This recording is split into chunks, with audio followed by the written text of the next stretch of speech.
అధిక బరువు అనేక సమస్యలకు కారణం. సాహితీ యోగా ఆన్లైన్ క్లాసులో జాయిన్ అవ్వండి. నమస్తే రమ్మగారు. నమస్తే జయ. ఏదైనా కథ చెప్తారండి? వింత కోరిక చెప్తా. ఓ ఇది యాక్చువల్గా కథాసాగరంలో ఉంది. తర్వాత అలాంటి కథే మళ్ళీ మనకి మన కాశీ యాత్రలు ఉన్నాయి కదా, ఏమంటారు మన కాశీ మజిలీ కథలు, వాట్లల్లో కూడా ఉంది. దాని తాలూకు మినియేచర్ ఫామ్ అనుకో, బ్రీఫ్ కథ. పూర్వం అంటే ఒక రాజ్యానికి రాజుగారు ఉండేవారు, పరాక్రమ వర్మ. ఆయనకి లేక లేక అపురూప సౌందర్యవతి అయిన కూతురు పుట్టిందట, కనకవల్లి అమ్మాయి పేరు. అయితే ఈ కనకవల్లి పెద్దది, ఓ 16-17 సంవత్సరాలు వచ్చాక వివాహం సంకల్పించారు. అపురూప సౌందర్యవతి, అంత సౌందర్యవంతుడైన పిల్లాడు కావాలంటే ఈ అమ్మాయి అనేది సౌందర్యవంతుడు వద్దు, నాకు ప్రశ్న ఉంది, నా ప్రశ్నకి సమాధానం చెప్పిన వాడినే చేసుకుంటానండి. ఏమిటి ఆ అమ్మాయి ప్రశ్న? హేమద్వీపాన్ని చూసి దాని వింతలు విశేషాలు చెప్పేవాడు కావాలి. హేమద్వీపం అనేది అండమాన్ నికోబార్ లాగా పేరు తెలిసి దారి తెలిసింది కాదు. ఓన్లీ పేరు మాత్రమే తెలిసింది, దాని దారి తెలియదు. అలాంటిది అనమాట. ఒక ద్వీపం. వారా వీరా వచ్చేవాళ్ళు, మేము చూసామని. చూసామంటే ఈ అమ్మాయి 2 ప్రశ్నలు వేయగానే బెబ్బే అనేవాళ్ళు, పోయేవాళ్ళు. ఆ ద్వీపం గురించి తెలిస్తే తప్పిస్తే నేను పెళ్లి చేసుకోనని అమ్మాయి సెటించి ఉన్నది. రాజుగారు కూడా ఏమంటున్నారంటే, లేక కలిగిన అపురూపమైన బిడ్డ, అయితే తను ఏదనుకుంటే ఆ ఒక్క మాట కూడా చేయలేమా, అదేమన్నా పరాక్రమం కావాలందా ఏమంది. ఒక ద్వీపం, దాని వివరాలు, ఏదో పూర్వజన్మలో ఇది అయి ఉంటుందని ఆయన ఒప్పుకున్నాడు. అయితే విష్ణు శర్మని ఒక శర్మగారు నేను చెప్తానని వచ్చాడు. సరే ఏమనుకున్నాడు, రాజు కూడా ఎంకరేజ్ చేశాడు.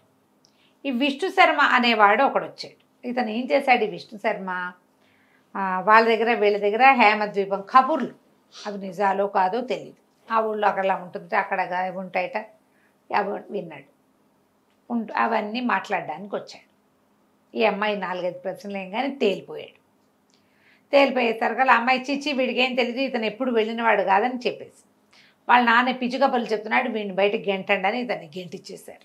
అయ్యో, గెంటిచ్చేసి విష్ణు శర్మ కనిపించింది, ఏమిటి ఎందుకు తెలుసుకోలేము, మనం గెంటించబడ్డామే వృధాగా, మనకు తెలిసింది చెప్పినా కుదరలేదు. అసలు ఆ హేమద్వీపం ఎక్కడుందో ఏమిటో చూద్దాం. ద్వీపం అనగానే పడవెక్కాలి.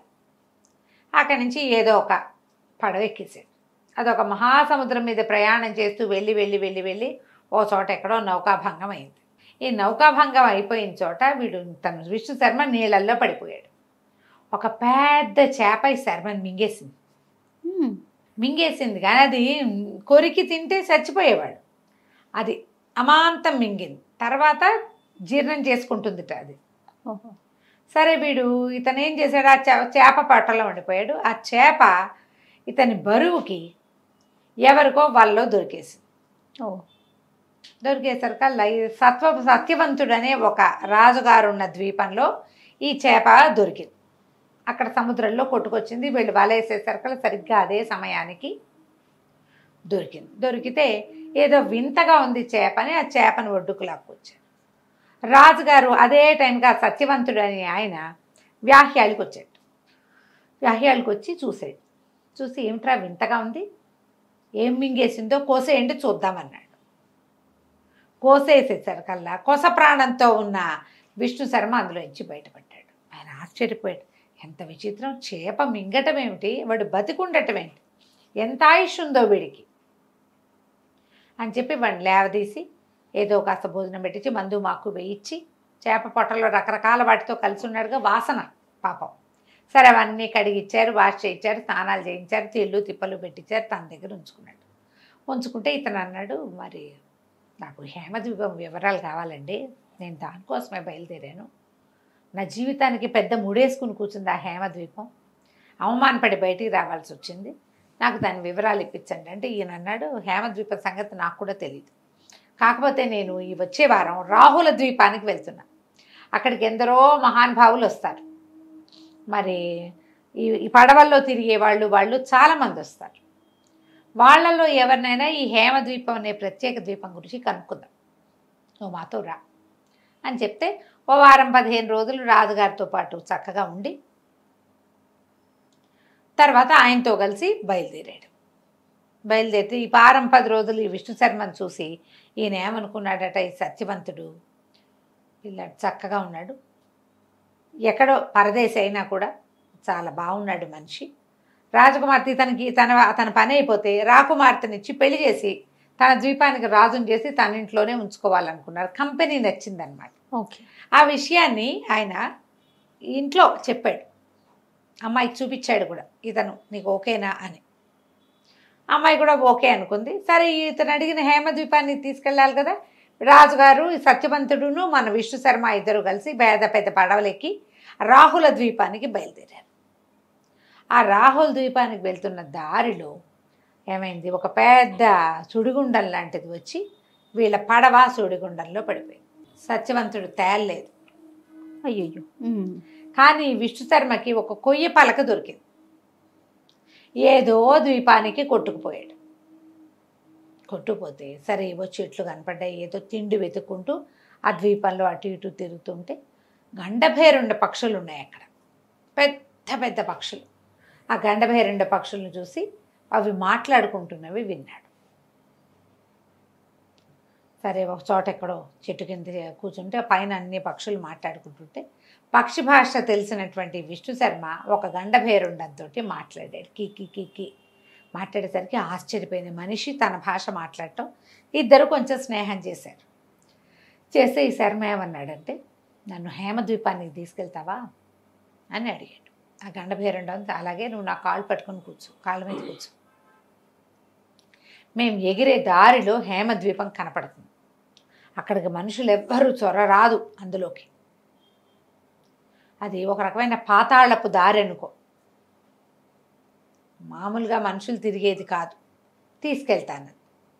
ఈ సముద్రాలు లోపలి మీద నుంచి అలా ఎగురుకుంటూ ఆ గండభేరుండంతో పాటు విష్ణు శర్మ వెళ్ళిపోయాడు. వెళ్తే ఒక చోట వదిలిపెట్టి ఒక పెద్ద తోట, ద్వీపమే ఎంత పెద్ద తోట, అక్కడక్కడ తిరిగాడు. తిరిగితే ఆ తోటలో పళ్ళు కోయటానికి కొంతమంది ఆడవాళ్ళు వచ్చారు. చక్కటి అలంకారాలు, మనుషుల్లాగా కనపడుతున్నా కానీ వాళ్ళు మనుషులైతే గ్యారంటీగా కాదు. సరే వాళ్ళు ఏం చేశారు, ఈ తోటలో తిరుగుతున్న విష్ణు శర్మని పట్టుకుని తమ రాణి గారి దగ్గరికి తీసుకుపోయారు. ఓకే. కనకరేఖ ఆవిడ పేరు. తీసుకుపోతే ఆవిడ చాలా సంతోషించింది. ఇప్పటిదాకా ఎప్పుడు మనుషుల్నే చూడలేదు మేము, ఊరికే మానవులు ఇలా ఉంటారని అదని తెలుసు, మాతో ఉండమని ఉంచుకొని చక్కగా తిండి తిప్పలు పెట్టింది. 4 రోజులు బాగా ఆమె వెనకాల తిప్పుకుంది. నువ్వు ఇక్కడికి వచ్చావు, నన్ను పెళ్లి చేసుకో, ఒక మానవుడితో వివాహం అవుతుందని మా నాన్న ఎప్పుడో చెప్పాడు, ఇక్కడే ఉండమంటే సరేనన్నాడు. తిరగటం మొదలుపెట్టాడు. అయితే ఏమైంది, ఈ లోపల వాళ్ళ నాన్న దగ్గర నుంచి ఒక ఉత్తరం వచ్చింది ఆ కనకరేఖకి, నేను మా తండ్రిని కలిసి వస్తాను, నువ్వు హాయిగా ఉండు, ఈ బిల్డింగ్ అంతా నీ ఇష్టం వచ్చినట్టు తిరుగు, 2వ ఫ్లోర్లో 36వ గది అని ఒక నెంబర్ చెప్పింది, ఆ గదిలోకి మాత్రం వెళ్ళబాక, మిగిలిందంతా నీ ఇష్టం వచ్చినట్టు తిరుగు, చెలికత్తెలు ఉన్నారు, దాసదాసీగణం ఉన్నారు, నీ తిండి తిప్పలకి వ్యవహారాలకి ఏమీ ఇబ్బంది ఉండదు అని చెప్పి వెళ్తే ఇతను ఆ బిల్డింగ్ అంతా ఎన్నో రకాల పచ్చాలతోటి రత్నాలతోటి చేసిన తలుపులు, అక్కడి నుంచి ముత్యాల షాండ్లైర్స్, బంగారపు వేదికలు, నవరత్నాలు పొదిగినటువంటి వస్తువులు ఎన్ని చూశాడో. అక్కడ చిలకలు మాట్లాడతాయి, హంసలు నాట్యం ఆడతాయి, తర్వాత నెమళ్ళు నాట్యం చేస్తాయి, హంసలు చిలకలు ఇవి కలిసి ఏదో గాన కచేరీ లాంటివి చేస్తూ ఉంటాయి. పెద్ద పెద్ద తోటలు, నిండా పళ్ళు, ముత్యాలు పగడాలు కాసే చెట్లు, ఎన్నో. అంతా చూసి ఆ బిల్డింగ్ అంతా తిరిగి ఆ బిల్డింగ్లో ఉన్నటువంటి ఏ గదిలోకి నువ్వు వెళ్ళొద్దందో ఆ గదిలోకి వెళ్ళాడు. వెళ్తే ఆ గదిలో 2 మంచాల మీద 2 మహాసౌందర్యవతులైన అమ్మాయిలు ఉన్నారు. తెల్లబోయాడు. దగ్గరికి వెళ్ళి చూస్తే అందులో ఒకటి కనకవల్లి, కనకప్రభ, తను మొట్టమొదట ఒక రాజుగారి దగ్గరికి వెళ్ళాడు కదా, పరాక్రమరాజు, అవునవును, ఆయన కూతురు. ఏంటి 2 బాడీలు ఇక్కడ ఉన్నాయి, ఆ అమ్మాయి అక్కడ ఉంది కదా, చాలా వింతగా ఉంది. సరే ఏం చేశాడు, దానికి ఆ గదికి ఒక బాల్కనీ, దాన్ని ఆనించి ఒక తోట ఉన్నాయి. ఇవి ఫ్లోర్ల వైజ్గా ఉన్నాయి కదా, 2వ ఫ్లోర్ కూడా ఒక తోట కనపడుతుంది.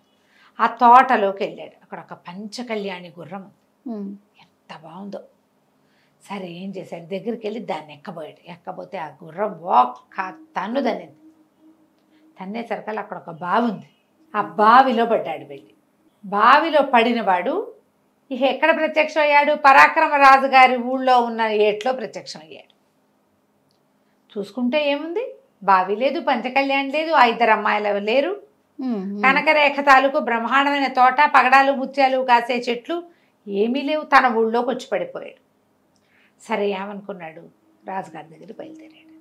హేమద్వీపం చూశాడు కదా, ఆ ద్వీపాన్ని చూశాను అని చెప్పడం కోసం రాజుగారి దగ్గరికి వెళ్తే రాజు అన్నాడు, ఇదివరకట్లాగా నువ్వు పిచ్చి కథలు పిచ్చి కబుర్లు పుస్తకాలు చదువు నువ్వు చెప్తే కుదరదు, సరిగ్గా చెప్పాలి. ఒకవేళ ఏదైనా తేడా చేసేవా నిన్ను కోటకి కట్టిస్తాను నీ తలకాయని అంటే, ఏం పర్వాలేదు నేను చెప్తాను అన్నాడు. అక్కడి నుంచి ఈ కనకప్రభాన్ని ప్రవేశపెట్టారు. అమ్మాయి వచ్చి కూర్చుంది. ఫలానా తోట, ఫలానా దొడ్డి, ఫలానా బిల్డింగు అన్నీ అడిగింది. అన్నీ చెప్పాడు. అన్నీ చెప్పాడు. అక్కడ నా చేతులు పుచ్చుకో అంది. చేతులు పుచ్చుకో, నువ్వు చూసి వచ్చావు కదా అంటే, అన్నీ చూశాను, అక్కడ ఒక అక్క అయింది, ఇద్దరు చెల్లెళ్ళు ఉన్నారు అని చెప్పాడు. చెప్పేసరికి చేతులు పుచ్చుకోగానే వెంటనే అమ్మాయి శరీరాన్ని వదిలేసి మేము ఒక పొరపాటు చేసాం, మేము చేసిన పొరపాటు వల్ల మాకు ఇది వచ్చింది. ఒకప్పుడు ఒక మహాముని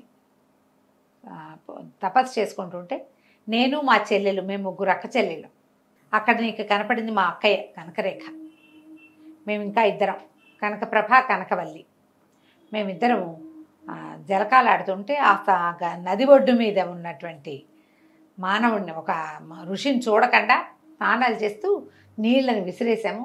మా ఒంటి మీద నుంచి పడినటువంటి నీళ్లు ఆ ఋషి మీద పడ్డాయి.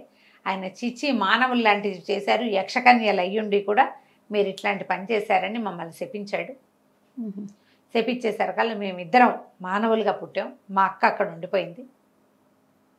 ఇలా పొరపాట్లు చేయటం వల్ల మా నాన్న ఇంకా మా అక్కయ్యకి మేము యక్షలోక ప్రవేశం లేకుండా సముద్ర గర్భంలో ఉన్న ద్వీపం హేమద్వీపాన్ని తయారు చేయించి మా అక్కయ్యకి ఇచ్చేశాడు. మా అక్కయ్య ఒక్కతే అక్కడ ఉంది. ఇలా ఎవరైనా సరే అక్కడికి వెళ్ళి నా శరీరాన్ని చూసి నాకు కథ చెప్పిన వాడిని ముట్టుకుంటే నాకు శాప విమోచనం అయిపోయింది, నేను శరీరాన్ని వదిలేసి వెళ్ళిపోతున్నాను, నువ్వు అక్కడికి వచ్చి నన్ను పెళ్లి చేసుకో, నువ్వు మా అక్కయ్యని పెళ్లి చేసుకుంటానని మాట ఇచ్చావు కదా, అక్కడికి వస్తే నేను కూడా నీ భార్యను అవుతానని చెప్పి శరీరాన్ని వదిలిపెట్టి వెళ్ళిపోయింది. అక్కడే నిలబడి కూర్చుని చూస్తున్నటువంటి రాజుగారు రాణిగారు అయ్యో మా కూతురు చచ్చిపోయిందో అని లబో దిబోమని ఏడ్చారు. శరీరం వదిలేసింది. ఈ అమ్మాయి బాడీ ఎక్కడుంది, అసలు ఒరిజినల్ బాడీ హేమద్వీపంలో, అక్కడికి వెళ్ళిపోయింది. సరే ఇతను మళ్ళీ హేమద్వీపం వెళ్ళాలంటే ఏం చేయాలి, రాజుగారు చూస్తూనే ఉన్నాడు కాబట్టి ఇంకా విష్ణు శర్మని ఏమీ అనలేకపోయాడు. సరే ఇతను ఏం చేశాడు, మళ్ళీ పడవెక్కి సత్యవ్రతుడు ఆయన చనిపోయాడు కదా, అవునవును, సత్యవంతుడు, అక్కడికి బయలుదేరాడు వాళ్ళ నగరానికి. వాళ్ళ నగరంలో షిప్పు ఆగేసరికి అక్కడి నుంచి రాహుల ద్వీపానికి వెళ్ళాలి ఇతను. ఆ దారిలో కదా ఇది జరిగేది. అవును, ఇప్పుడు రాహుల ద్వీపానికి వెళ్ళే దారిలో సుడిలో దూకితేనే మళ్ళీ తను అక్కడికి చేరతాడు. బోళ్ళంతుంది కదా, అక్కడికి వెళ్ళాలంటే మళ్ళీ ప్రయత్నం చేయాల్సింది. ఇక్కడికి వెళ్ళేసరికల్లా ఏమైంది, ఇతను ఇట్లా పడవ ఆగంగానే కొంతమంది సైనికులు సిద్ధంగా ఉండి యువరాణి గారు మిమ్మల్ని తీసుకురమ్మన్నారు, మీరు ఎప్పుడు వస్తారా అని చూస్తున్నామని చెప్పి చేతులు పుచ్చుకుని తీసుకెళ్ళిపోయారు. తీసుకెళ్ళిపోయేసరికల్లా అక్కడికి వెళ్తే ఆ అమ్మాయి అపురూపమైన సౌందర్యవతి. కానీ ఇతనికి గుర్తొచ్చింది, ఈ కనపడ్డేతున్న అమ్మాయి ఎవరో కాదు, తను హేమద్వీపంలో ఇద్దరు అమ్మాయిల శరీరాలను చూశాడు. అందులో ఒకతేమో కనకప్రభ, రెండోది ఈ అమ్మాయి. ఓహో, ఆ అమ్మాయి ఏం చెప్పిందంటే, నువ్వు హేమద్వీపం చూసావా అని అడిగింది. చూశాను, ఇప్పుడు నేను అక్కడ చూసినవన్నీ నేను మా యువరాణికి చెప్పాను అన్నాడు. ఏమేమి చూసావో చెప్పు అంది చేతులు పుచ్చుకుని. నేను కనకవల్లిని కనకరేఖను కలిశాను, అక్కడ 2 డెడ్ బాడీలు చూశాను, పంచకళ్యాణి నన్ను ఒక తన్ను తన్నిదనగానే ఈ అమ్మాయి వెంటనే శరీరాన్ని వదిలేసింది. నేనే ఆ 3వ దాన్ని, మేము 3 అక్క చెల్లెళ్ళం, పద మనం వెళ్ళిపోదాం, నువ్వు ఇంకో రకంగా అక్కడికి చేరవు, కిందటిసారి నీకు అవకాశం లభించింది కాబట్టి చేరావని ఆ అమ్మాయి ఒక చప్పట్లు చరిచింది. రాణిగారు చూస్తూనే ఉంది, ఆవిడికి తెలుసు శాపగ్రస్త అయిన యక్షకన్య తమకు పుట్టిందని. ఆ తండ్రిని బతికించి పంపిస్తాం, ఆయన సముద్ర గర్భంలో ఎక్కడో పడిపోయాడు అని చెప్పి తల్లికి చెప్పి చప్పట్లు తరితే ఒక మేఘం వచ్చిందిట కిందకి. ఆ మేఘం మీద కూర్చుని ఈ కనకవల్లి విష్ణు శర్మ ఇద్దరు కూర్చుని వెళ్ళిపోయారు. ఈ అమ్మాయి వెళ్తూ వెళ్తూ ఆ మేఘాన్ని చెప్పింది, నా తండ్రి అయిన సత్యవంతుణ్ణి రాజ్యానికి మళ్ళీ చేర్చు అని. ఈ అమ్మాయిని హేమద్వీపానికి వెళ్ళిపోయింది అమ్మాయితో సహా. అప్పుడు కనకరేఖ, కనకప్రభ, కనకవల్లి ముగ్గురు అమ్మాయిల్ని పెళ్లి చేసుకుని ఎంతో కాలం పాటు వాళ్ళలాగానే యక్షుల్లాగా చాలా సంవత్సరాలు జీవించే అవకాశాన్ని పొంది విష్ణు శర్మ అక్కడే ఉండిపోయాడట.